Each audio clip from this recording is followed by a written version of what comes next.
ඔන්න course life අද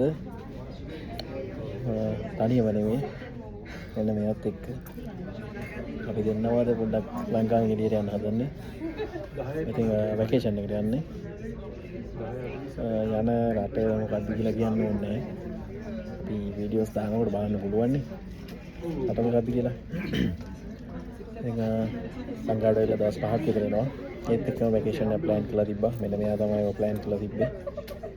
ඉතින් බලමු මොකක් වගේ වෙනසක්ද මොන වගේ එක්ස්පීරියන්ස් එකක්ද හම්බෙන්නේ කියලා. මම නම් 3 පාරක් විතර ගිහපු රටකට යන්නේ. ඉතින් මෙයාගේ පළවෙනි එක්ස්පීරියන්ස් එක මේක. ඉතින් ඒ නිසා පේජ් එකේ දාන්න හිතුණා.